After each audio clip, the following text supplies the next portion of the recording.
해시태그 봉안소의 음료수. 지금은 전역했지만 1년 전까지만 해도 저는 군인이었습니다. 이 이야기는 작년 봄 제가 상병 때 겪었던 일입니다. 저는 모부대에서 영연병으로 군 생활을 했습니다. 영연병은 큰 의미로는 군 복무 중 사망한 군인들의 영혼을 관리하는 병사입니다. 그래서 저희 부대 내에는 납골당처럼 전사한 군인분들을 모시는 작은 봉안소가 있었습니다. 봉안소는 항상 서늘했습니다. 한여름에도 그곳만은 예외 없이 냉기가 감돌았고 형광등이 가끔씩 깜빡이며 불길한 그림자를 만들어냈습니다. 벽면을 가득 채운 작은 함들. 그 안에는 한때 저와 같은 군복을 입고 웃고 울었을 젊은 영혼들이 잠들어 있었습니다. 제가 봉안소 근무를 설 때 지키던 철칙이 하나 있었는데 전사한 병사들의 사인을 보지 않는 것이었습니다. 즉 그들이 어떻게 죽었는지엔 절대 관심을 가지면 안 되었죠. 선임들은 말했습니다. 호기심은 독이다. 알고 싶어하는 순간 그들도 너를 알고 싶어할 것이다. 그날은 평소와 다를 바 없는 오후였습니다. 전사한 병사의 아버지가 오셔서 아들을 한참을 보고 가셨습니다. 60대쯤 되어 보이는 그 아버지는 말없이 한 유골함 앞에 서서 1시간 가까이 서 계셨습니다. 간혹 떨리는 손으로 함을 어루만지시며 무언가를 중얼거리셨는데 그 소리가 봉안소의 냉기와 섞여 묘하게 불안했습니다.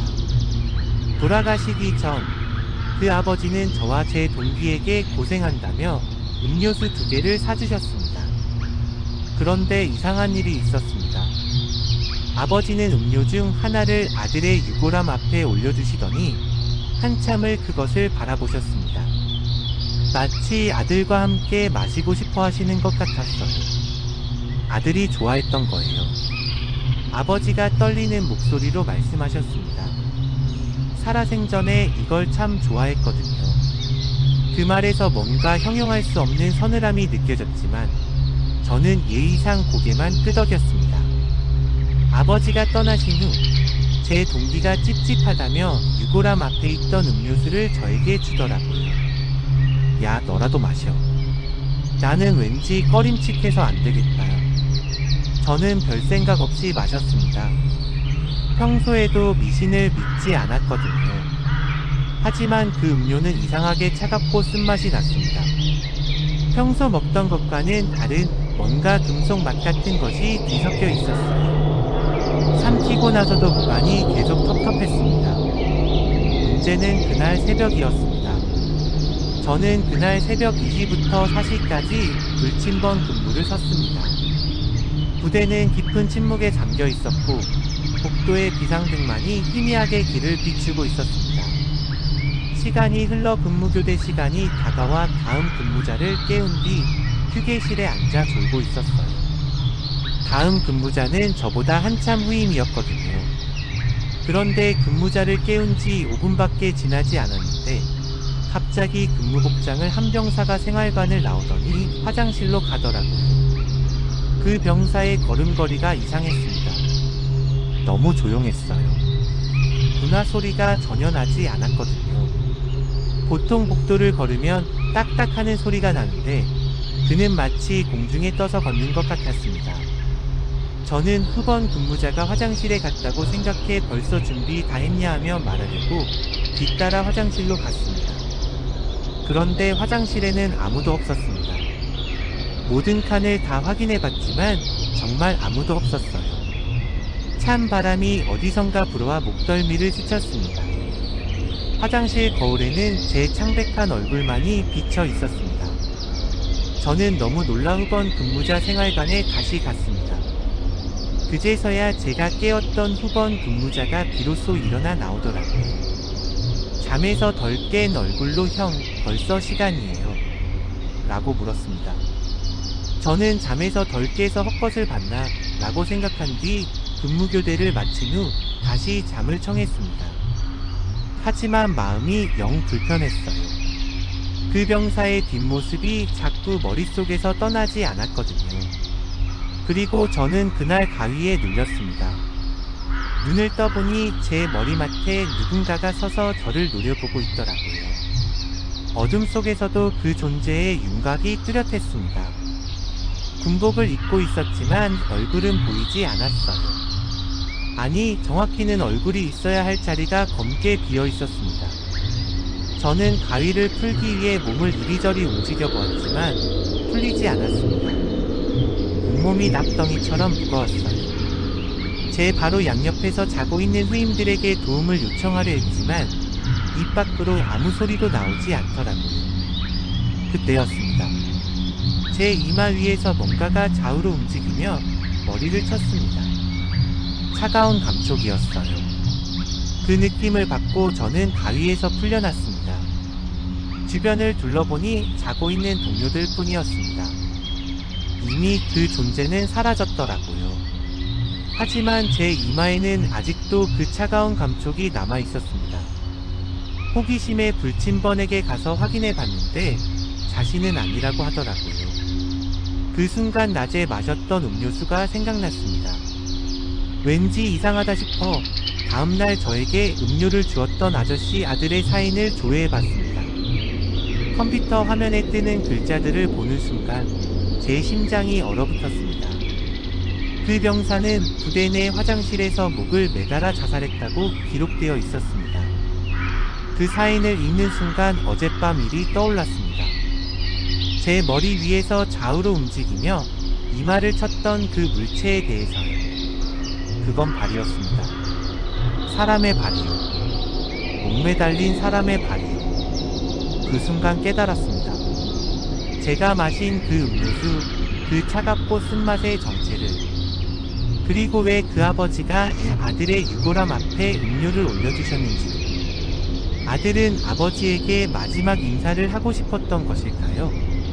아니면 저에게 무언가를 알려주고 싶었던 것일까요? 그 이후 저는 장례식장 음식도 웬만하면 입에 대지 않습니다. 그리고 봉안소 근무를 설 때마다 그 유골함을 바라보며 생각합니다.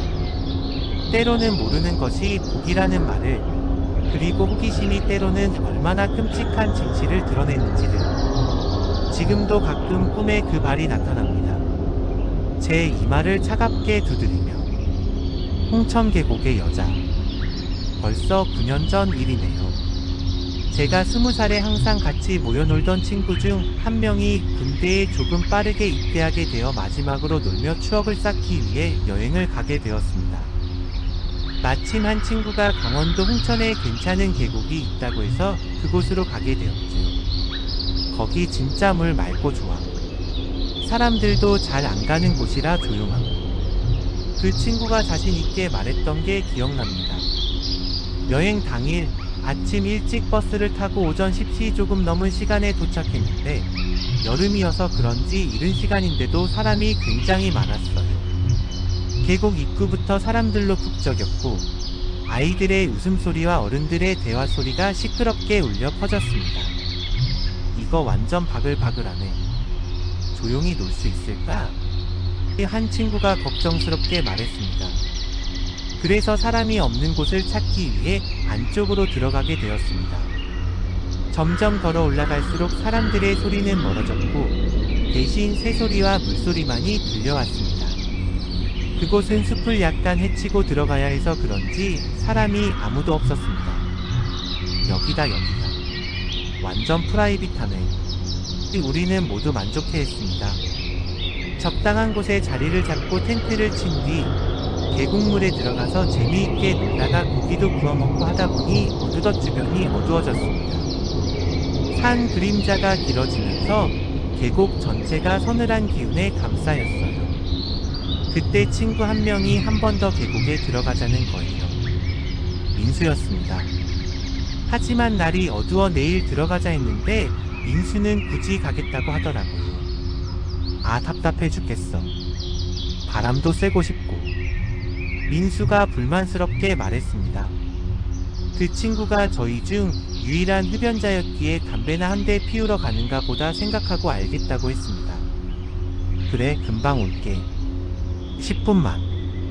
그런데 금방 돌아오겠단 친구가 시간이 지나도 돌아오지 않았고 점점 더 날이 어두워져 점점 친구가 걱정되기 시작했습니다. 산속은 이미 칠흑같이 어두웠고 계곡물 소리만이 이상하게 크게 들렸어요. 야, 민수 너무 늦지 않나? 벌써 30분 넘게 안 왔는데. 한 친구가 불안해하며 말했습니다.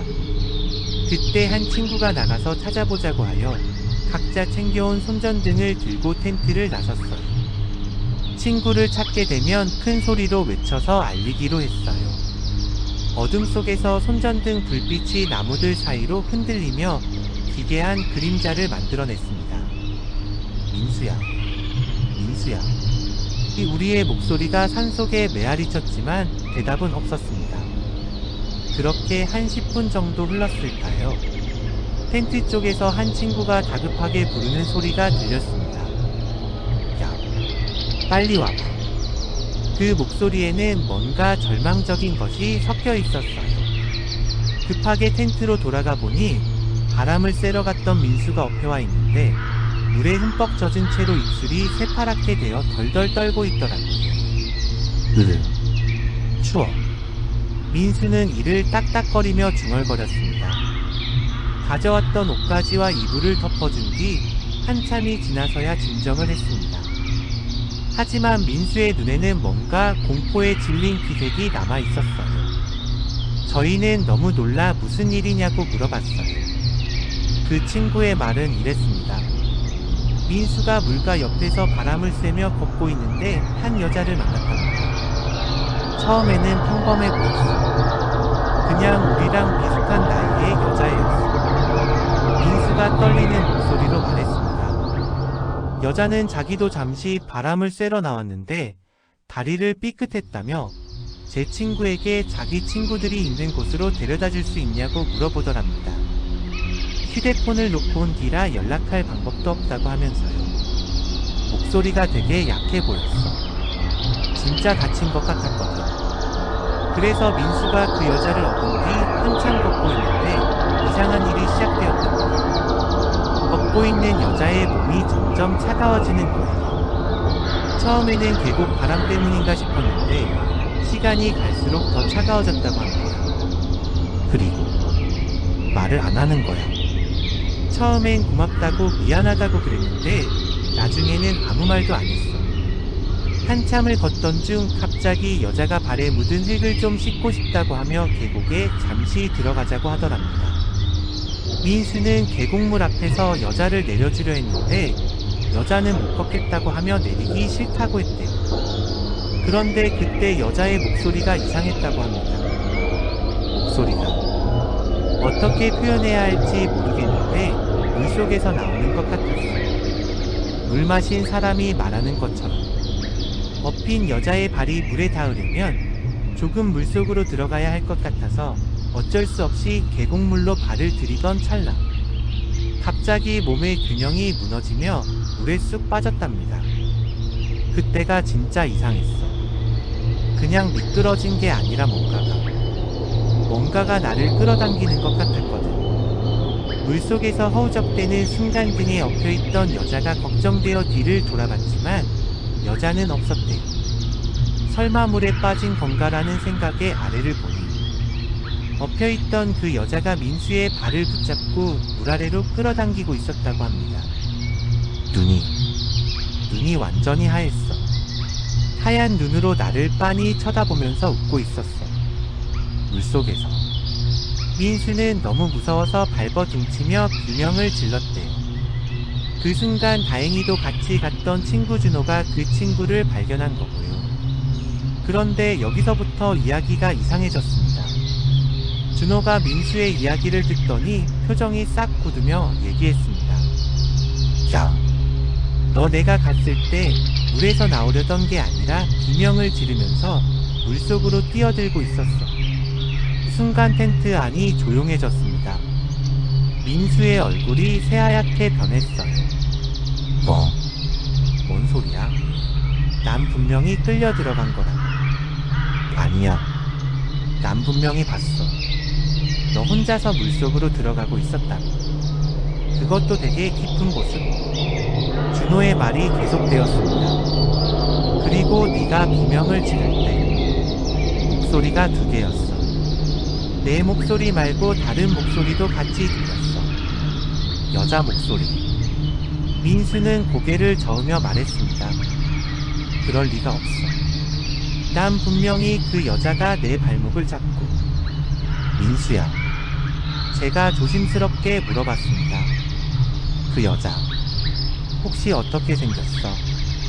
민수가 한참을 생각하더니 말했습니다.